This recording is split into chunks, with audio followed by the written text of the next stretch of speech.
to that breaking news tonight. A man has been taken to hospital with serious injuries after multiple people have been stabbed on a train in Huntington, Cambridgeshire, of course. And we've got some new footage to show you that we believe is from the scene. Machete attacks.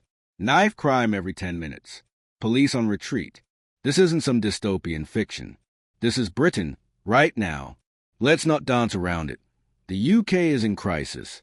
Not just a spike in crime, not just a few bad headlines, an actual, accelerating breakdown of social order.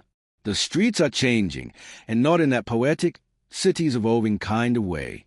No, they're becoming dangerous, lawless, and completely unpredictable, with tensions rising across the UK and thousands taking to the streets of London right now. It's more important than ever to see the full picture. If you want to stay updated on the situation as it unfolds, make sure to hit that subscribe button and turn on notifications. I'm covering the angles the mainstream media might miss, like this video if you believe in unfiltered reporting. And it's not some fringe problem isolated to one postcode or one demographic. It's everywhere. It's national. The numbers don't lie. Over 53,000 knife attacks a year. That's one every 10 minutes. And machete violence? Up by 320% since 2000. Machetes. In Britain. On the streets. In schools. In neighborhood parks. We've gone from being concerned about pickpockets to people arming themselves like it's a civil war. Hospitals can't keep up. Trauma units are stretched to capacity. Victims with life-threatening injuries are being rushed in at such volume, it's becoming routine. You have NHS staff dealing with machete wounds like they're treating colds. This isn't normal. But it's being treated like it is. And when people have had enough, when they protest, when they demand action, they are met with deflection, or censorship, or just silence. In cities like London and Leeds, protests have exploded. People are demanding real change, real solutions, even going as far as calling for mass deportations. That's how deep the frustration goes. And what happens next? Riots, clashes with police, arson attacks. Migration centers and hotels turned into battle zones. And still, law enforcement steps back. They're not in control anymore. And they know it. You have the government's SDS 40 policy, supposedly a way to manage prison overcrowding. The result? Over 40,000 reoffenders released within a year. Dangerous criminals, violent individuals, back on the streets, not because they were rehabilitated, but because there was no space left. The prison system is at 99% capacity. There's no room. So instead of fixing that, the government just opens the gates, lets them go, and the public left to deal with the fallout. No warning, no accountability, just more violence, more chaos, and less safety. And who's filling up those prisons? A growing number are foreign nationals, many of whom the government refuses to deport. I know things feel really heavy in the UK right now. There's a lot of division and noise on the streets, but I want this channel to be a place where we can come together. If you want to be part of a supportive community, please subscribe. And like this video to show some love to everyone feeling anxious about the state of things right now. Stay safe out there, everyone. The reason? Bureaucratic red tape, legal loopholes, political cowardice. Whatever the excuse, the result is the same. Violent offenders stay, communities suffer, and nothing changes. But what does the government focus on? Controlling the narrative. Authorities have made it standard practice to obscure suspect details in crime reports, particularly if those details involve nationality, ethnicity, or immigration status. The claim? It's to prevent unrest. But in practice, it just creates more suspicion, more division, and more misinformation. When the public knows something's happening, but officials refuse to say what or why, trust collapses. And once that trust is gone, everything else starts falling with it. People stop believing the news. They stop reporting crimes. They stop relying on police. And that's when communities start policing themselves. We're already seeing it. Citizens buying black market pepper sprays, organizing neighborhood patrols, setting up WhatsApp groups to warn each other about suspicious activity. It's not a sign of civic duty. It's survival. People aren't waiting anymore. They realize the government's not coming to help. And that shift, from relying on the state to relying on yourself, that's a true red flag. That's the kind of thing you see before full societal breakdown. Because here's what happens next. Vigilantism becomes the norm. Not just protecting your street, but enforcing your own version of justice. Calling out suspected offenders. Tracking people. Confronting strangers. All outside the law. And with the police retreating, there's no one to stop it. No one to say, this has gone too far. It's already happening. And while this plays out in real time, Britain's international image is crumbling. Investors are pulling out. The global perception of the UK has shifted from stable Western power to unpredictable, violent, and ungovernable. London, once one of the most attractive cities for business, is seeing capital leave. Wealthy individuals are moving their assets abroad, quietly exiting a country they no longer trust. And when the economy falters, everything else falters with it. Because this isn't just about crime anymore. This is about the collapse of faith in institutions. The public doesn't believe the government is capable. They don't believe the police can protect them. And they certainly don't believe politicians, Starmer, Farage, pick your name, are going to do anything more than offer shallow, headline-grabbing solutions. You've seen the headlines, but the atmosphere down here is completely different. Subscribe so you don't miss the raw footage I'm releasing later this week, and like this video to help push this unfiltered reporting up the algorithm. Banning zombie knives? Great. But how does that stop a 16-year-old from ordering a real weapon online or buying one off the street? It doesn't. What these policies do is give the illusion of action. They look good in a press conference, but they don't address the illegal markets, the gang networks, the border failures, or the prison policies that are flooding streets with repeat offenders. Even in schools, the violence is rising.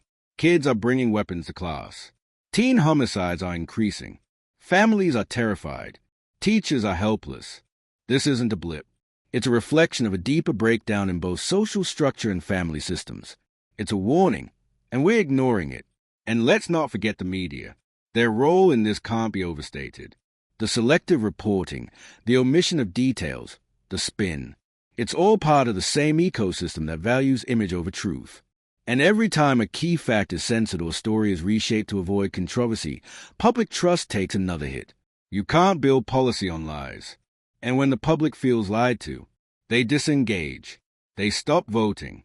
They stop believing in any solution. That's when collapse becomes irreversible, when apathy takes over. The rise in self-defense measures, the retreat of police, the balkanization of communities, all of it points to one thing, the disintegration of national unity. And no one is stopping it, because stopping it would require hard choices. Deporting criminals, rebuilding the prison system, funding law enforcement, enforcing the law without worrying about social backlash, telling the truth even when it's uncomfortable. Instead, we get shallow gestures. And every gesture that doesn't solve the core problem just deepens the divide. We're not heading for chaos. We're already in it. And unless someone stands up and breaks this cycle, not with another speech, not with another knife ban, but with real structural change, the country's only going one direction. More division, more violence, more fear, less governance, less unity, less trust. It's not just about keeping the peace anymore. It's about saving what's left of the social contract. Because once people fully abandon that contract, once the idea of we're in this together is gone, the country will be something else entirely. And not in a good way. If you're seeing the same pattern, if you're tired of the spin, tired of being told everything's fine while the streets tell a different story, let us know in the comments. Share this video. Someone needs to hear it. And if you want the truth, raw, unfiltered, and unapologetic, hit that like button and subscribe. Because while the silence grows louder, with tensions rising across the UK and thousands taking to the streets of London right now, it's more important than ever to see the full picture. If you want to stay updated on the situation as it unfolds, make sure to hit that subscribe button and turn on notifications. I'm covering the angles the mainstream media might miss, like this video if you believe in unfiltered reporting. We'll still be here, saying what they won't. Let's go even further, because what's unfolding now isn't just a crime wave, it's a full-blown, multi-system failure. This isn't about one policy, or one city, or one political party. This is a convergence of broken systems, stacked on top of each other, all cracking at the same time, while the people at the top just keep polishing the cracks and pretending they are not there. Look at the layers. The justice system is overloaded and impotent. The police are understaffed and politically paralyzed. The prison network is maxed out at 99% capacity. The border system is letting people in with no plan to manage them. The government is pushing policies that actively release known threats into the public. And the media? Sanitizing the truth to avoid uncomfortable headlines. You want to know why the public is done listening? That's why. That's the full picture. Start with the police. They are no longer deterrents. They are responders. And even then, only when absolutely forced to. Why? Because they are being told to hold back. Don't escalate. Don't act unless it's safe. Don't pursue suspects on foot if it might be dangerous. You have officers who want to act, but the system won't back them up. One wrong step, and they are dragged through the courts instead of the criminals.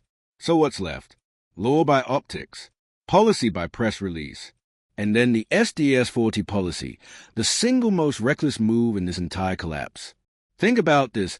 Tens of thousands of violent criminals, not minor offenders, not low-level cases, but serious, proven threats, were released because the government had nowhere to put them. Instead of investing in capacity, building secure facilities, or reforming sentencing structures, they just opened the doors. And now, those people are out, reoffending, adding to the violence, contributing to a cycle of chaos that can't be broken because no one's willing to face the political cost of admitting how badly it's been handled. It's negligence, not passive, active. And the censorship of crime data, that's not about unity. That's about control. When authorities redact key details, when they stop reporting who did what, where, and how, they are not protecting the public. They are protecting the narrative. They are protecting themselves. But here's the problem. The truth always leaks. Social media fills a gap. Local reports surface. Leaked footage circulates. And once the official version and the street version don't match, the public stops believing either. I know things feel really heavy in the UK right now. There's a lot of division and noise on the streets, but I want this channel to be a place where we can come together. If you want to be part of a supportive community, please subscribe.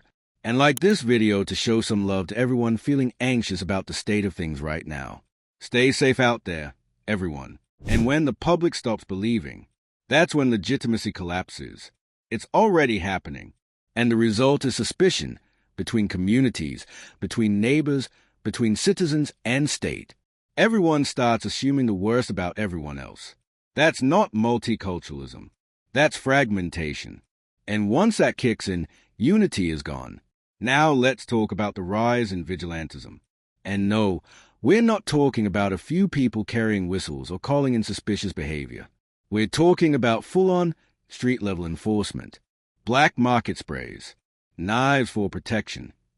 Night patrols. This is where it all starts to mirror failed states. Where security becomes localized, informal, and improvised. And as soon as enough people start believing that their safety depends on them, not the state, you've crossed a line into a parallel justice system. And once you have two justice systems operating side by side, one official, one unofficial, it's only a matter of time before they clash. That's not hypothetical. That's how breakdown begins. Let's talk economy, because the consequences aren't staying on the streets. They are hitting the markets. Foreign investors are leaving. Quietly, but steadily. Big players are pulling capital from London and diverting it to safer, more stable cities. Cities where investors don't have to worry about their offices being caught in a riot or their clients getting caught up in a protest gone wrong. Tourism is taking a hit too. The UK used to be seen as refined, historic, charming. Now, it's making international headlines for machete attacks in daylight, for school stabbings, for citizens stockpiling illegal weapons. That doesn't scream safe destination. That screams stay away. And when both business and tourism start drying up, the economy gets hit on both ends. Revenue goes down. Services shrink. Communities suffer. And guess what? That just makes a crime worse. Because when you combine poverty, fear, and absence of law, violence always follows. It's a feedback loop, and we're stuck in it. And through all of this, where's the leadership?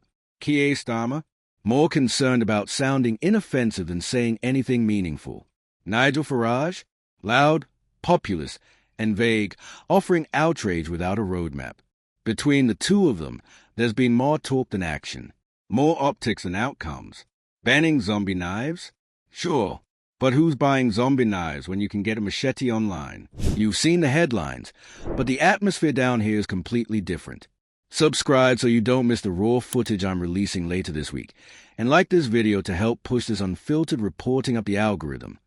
It's symbolism over substance. You don't fix a broken country with headlines.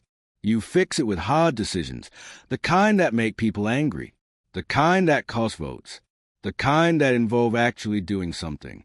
But none of that is happening. Instead, the government hides behind buzzwords: community cohesion, inclusive dialogue, de-escalation strategies. Meanwhile, the communities they're trying to cohere are setting up watch groups and carrying weapons. The only thing escalating is everything.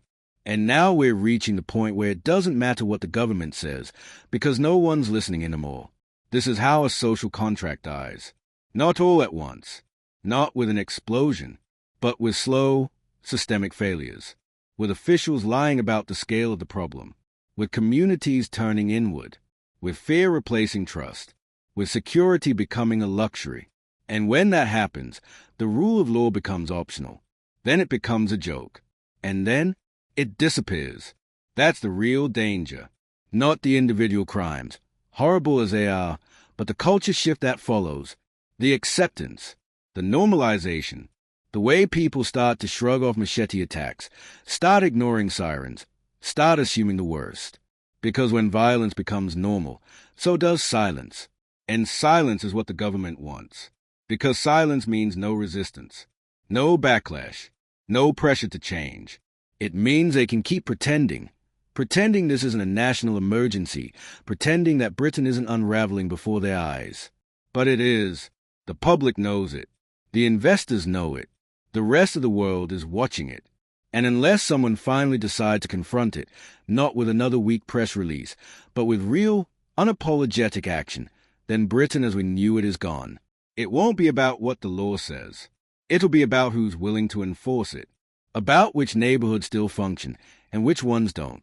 About who still believes in the state and who's already moved on. Because once belief is gone, it doesn't come back easily. We're not predicting the future here. We're describing the present. And if that sounds dramatic, that's because the situation is dramatic. When thousands of violent criminals are released into the streets, when protest turns into arson, when civilians start arming themselves and building patrol squads, that's not unrest. That's collapse. And it's happening. Quietly, relentlessly, right in front of us. All right, let's take this all the way home. Because if you've made it this far, you already know we're not talking about theory. We're not speculating. With tensions rising across the UK and thousands taking to the streets of London right now, it's more important than ever to see the full picture. If you want to stay updated on the situation as it unfolds, make sure to hit that subscribe button and turn on notifications.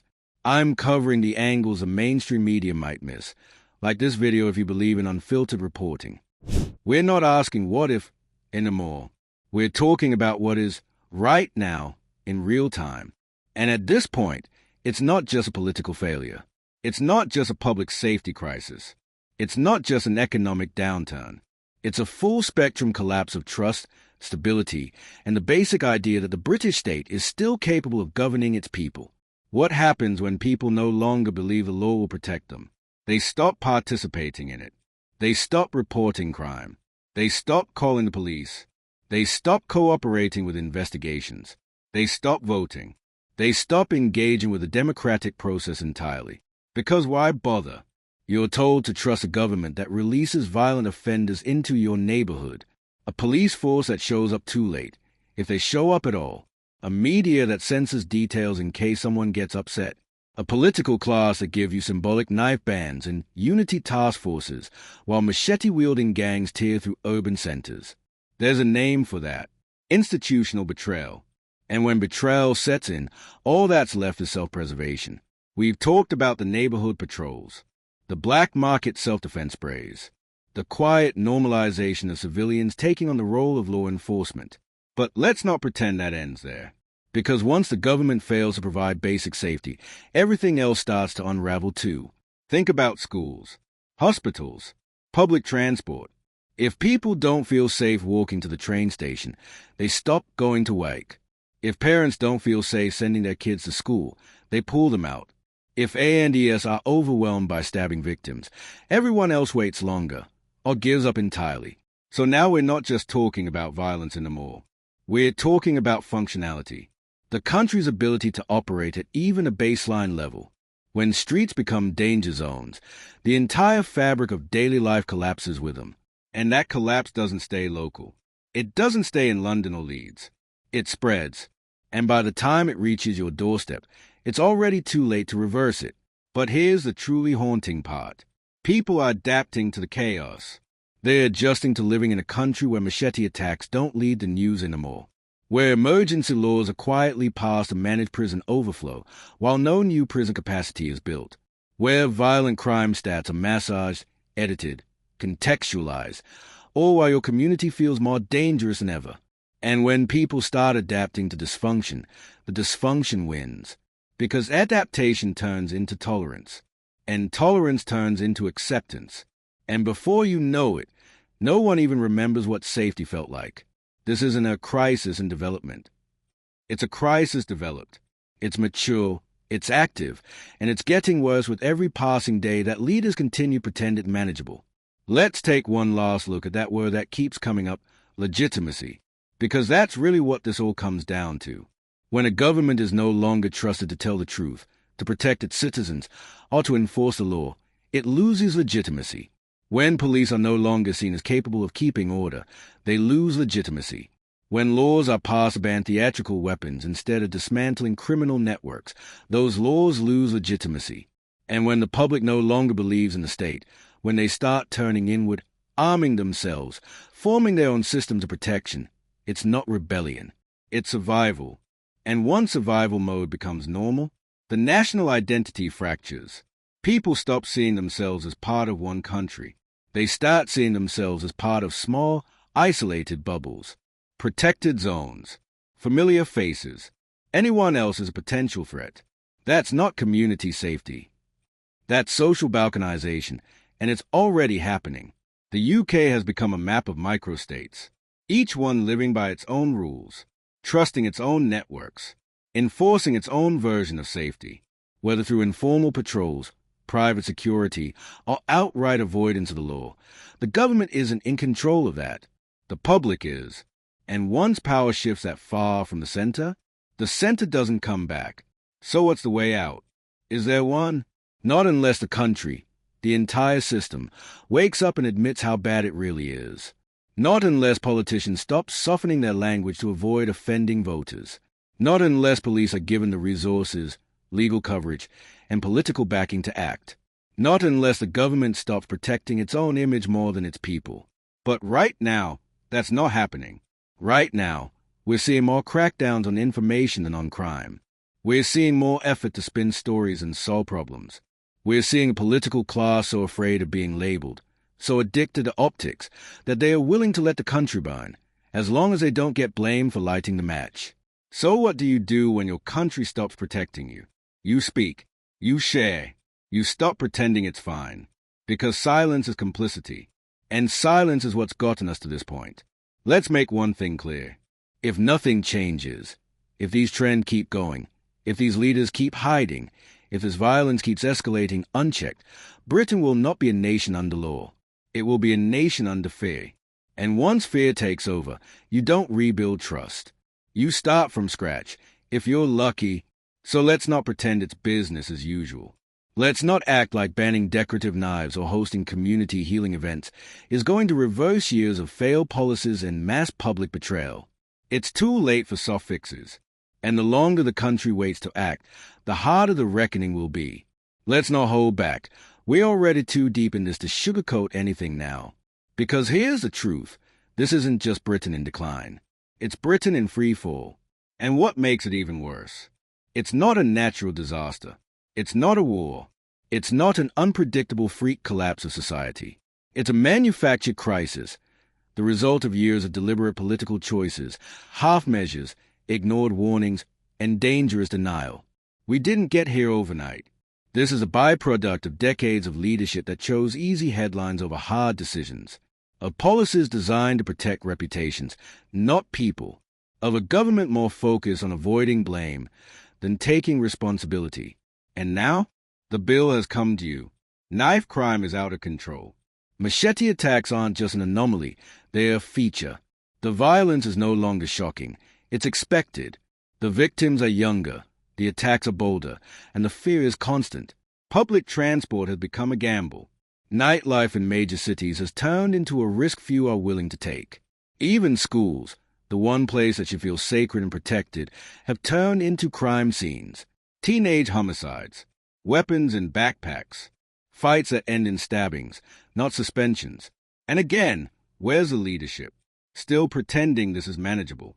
Still throwing around words like resilience and community partnerships while people are literally bleeding in the streets. There's no more time for wordplay. We are well past the stage of raising awareness. Awareness doesn't stop a machete. Awareness doesn't prevent a 14-year-old from being stabbed on the school steps. Awareness doesn't bring trust back once it's been shattered. This isn't a PR problem. It's a governance problem. And here's the darkest part. The people who created this mess, they're the ones still in charge of fixing it. The same officials who greenlit the SDS-40 policy, who approved early releases of thousands of dangerous offenders, who watched crime spike and responded with bans on zombie knives as if that was the root cause, those are the people still driving the bus straight off the cliff.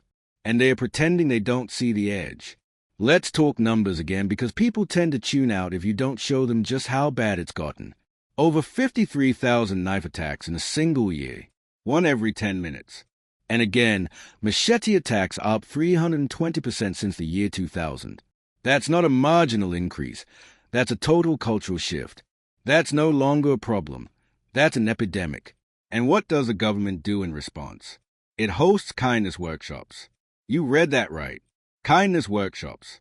For a nation bleeding out, they offer platitudes and corporate training-level empathy sessions. Meanwhile, organized gangs with imported weapons are running unchallenged through major cities. And it's not just the streets, it's the entire state apparatus that's crumbling. Law enforcement, paralyzed. Officers are underfunded, overwhelmed, and overruled. The second they act too aggressively, they're under internal review. The second they don't act, the public gets hurt. It's a no-win situation, so many are backing off altogether, retiring early, quitting the force, getting out before they are made into scapegoats. And who replaces them? No one. Because who want to sign up to be the face of a system that doesn't protect you when you protect others? And what about the prison system? Completely maxed out, 99% full. And not only full of people the government refuses to deport. Foreign nationals with criminal records are clogging up a system that's already bursting. Deportation? Off the table, apparently. Too politically sensitive.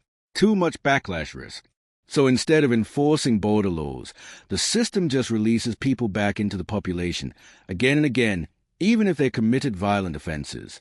You couldn't write this dysfunction. If it were a political drama, no one would believe it. But this is real. This is happening. And it's being allowed to happen because no one is willing to own the consequences of their own failures. Censorship plays a massive role in this too. Think about it. We now live in a society where details about suspects are removed from official reports, where crime footage is blurred, redacted, or withheld, where communities aren't even told what's going on because the information might spark division. So what happens? People assume the worst. They speculate. They fill in the blanks. And what was intended to prevent unrest ends up creating even more of it.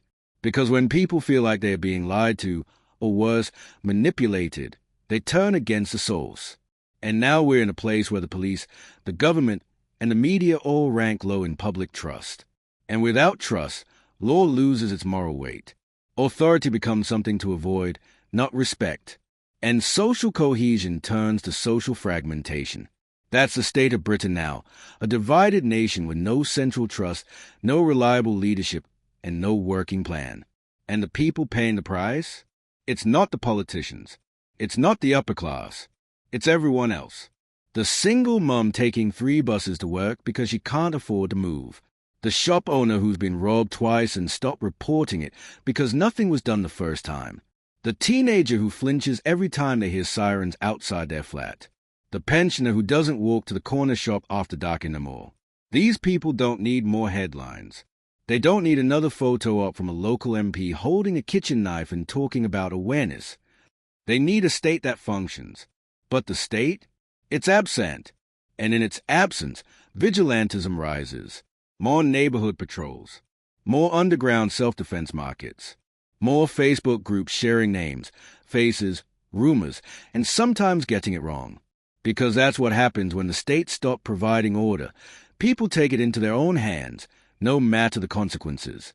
That's not brave. That's not noble. That's what desperation looks like. And if you're sitting there thinking, well, this is just a phase, it'll settle down. The UK always bounces back. Let's be clear. There's no guarantee it will. Because right now, there is nothing structural being done to stop this. Not one serious reform. Not one policy capable of reversing these trends. Everything that's being offered is performative, cosmetic, lip service, and time is running out. Every year this continues, the damage hardens. Kids grow up thinking this is normal. Communities get used to violence. The lines between legal and illegal blur. The police lose more ground. The courts become slower, weaker. The government becomes something people talk about, not something they look to. That's the future we're heading toward. And unless something changes at the top, fast, Britain risks becoming a nation in name only. A flag, a royal family, some institutions, and a scattered population of people just trying to survive day to day. Let's bring this to its raw, final point. Because if we're going to say what everyone else is too scared to say, we're going to say all of it. Britain is no longer safe. Not in the way it pretends to be. Not in the way it markets itself to the world. And the most dangerous part of all, the lies are getting louder than the truth.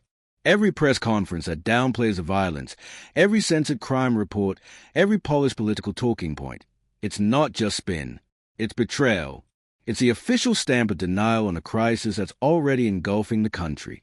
And while that denial rolls on, the chaos gets sharper, bolder, and more permanent. How many more reoffenders need to be released under broken prison policies like SDS 40 before someone in Parliament stands up and says, enough? How many more machete attacks in schools, on trains, on high streets, before someone admits the system is finished?